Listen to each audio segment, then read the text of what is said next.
कपटी बगुला की कहानी। एक जंगल में बहुत बड़ा तालाब था जिसमें अनेक प्रकार के जीव जंतु रहते थे। वहीं पर एक बूढ़ा बगुला भी रहता था जो इतना बूढ़ा हो चुका था कि वो किसी का शिकार भी नहीं कर पाता था। तब उसने सोचा कि कैसे भी करके मुझे इसी तालाब के जीव जंतु से अपनी भूख को खत्म करना होगा। उसके लिए कोई योजना बनानी होगी। एक दिन तालाब के किनारे बैठा बूढ़ा बगुला रो रहा था। एक केकड़े ने जब उसे रोते हुए देखा तो उसके मन में दया आ गई। वह बगुले के पास जाकर बोला, तुम इस प्रकार क्यों रो रहे हो? बूढ़ा बगुला भारी आवाज में बोला, बेटा तुम ठीक कह रहे हो, मैं वास्तव में ही बहुत दुखी हूँ। मेरा मन चाहता है कि मैं फूट फूट कर रोऊं, क्योंकि आज मैं अपने लिए नहीं अपने सभी भाई बंधुओं के लिए रो रहा हूँ। केकड़े ने पूछा, यह आप क्या कह रहे हो? हम सब तो कुशलता पूर्वक हैं, हमें क्या हुआ है? बगुले ने कहा, हुआ नहीं बेटा, होने वाला है। मैं कितने समय से तालाब में रह रहा हूँ, यहीं पर पैदा हुआ, यहीं पर बूढ़ा हो गया, इसलिए मुझे इस तालाब में रहने वाले के दुख नहीं देखे जाते। मुझे एक ऋषि ने बताया है कि अब की बार 12 वर्षों तक यहाँ वर्षा नहीं होगी, चारों ओर अकाल पड़ेगा, कुंड सूख जाएगा, तालाब में पानी नहीं होगा। इसी परेशानी से निजात पाने के लिए मैंने उपवास कर रखा है, ताकि पापों का प्रायश्चित करके इस तालाब में रहने वाले की जान बचा सकूं। केकड़े ने बगुले से पूछा, क्या इस विपत्ति से बचने का कोई रास्ता है? बगुले ने कहा, हाँ, इस तालाब से थोड़ी दूर एक बहुत बड़ा तालाब है जिसका पानी कभी नहीं सूखता।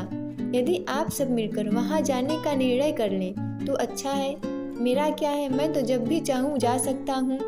केकड़े ने कहा, बगुले दादा, हम उस तालाब तक कैसे जा सकते हैं? हम तो केवल पानी पर ही तैर सकते हैं। बगुले ने कहा, मैं किस काम आऊँगा? तुम लोग चिंता मत करो, मैं अपनी पीठ पर लाद कर तुम सबको उस तालाब तक पहुँचा दूंगा।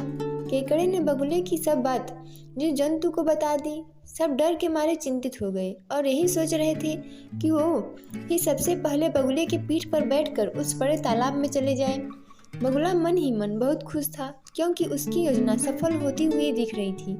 अब वो हर रोज कुछ जीव जंतु को अपनी पीठ पर बैठा कर ले जाता और एक पहाड़ी के पास जाकर उन्हें खा जाता और वापस तालाब में आ जाता।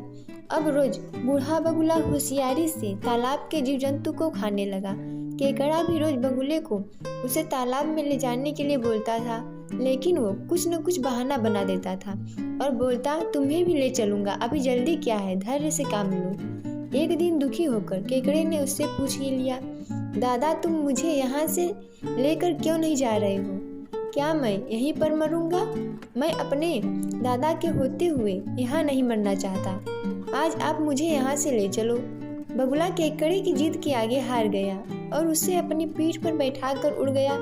काफी देर उड़ने के बाद जब केकड़े को तालाब नहीं दिखा तो उसने बगुले से पूछा, दादा तालाब और कितनी दूर है?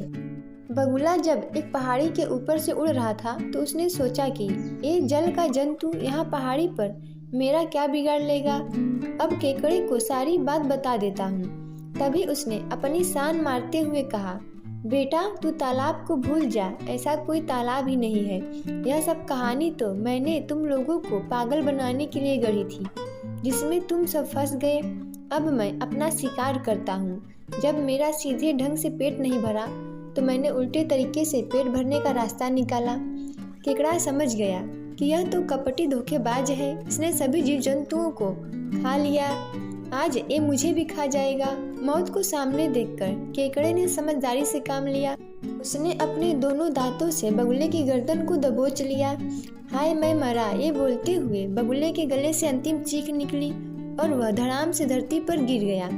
पापी बगुला तो उसी समय मर गया। केकड़ा वापस अपने तालाब में आ गया। उसने अपने साथियों को उस पापी बगुले की कहानी सुनाई तो बाकी बचे जीव जंतु केकड़े को धन्यवाद करने लगे।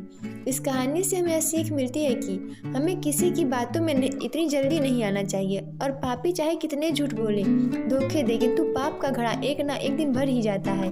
दोस्तों, ऐसे ही वीडियो देखने के लिए हमारे चैनल को सब्सक्राइब करें, वीडियो को लाइक और शेयर करें।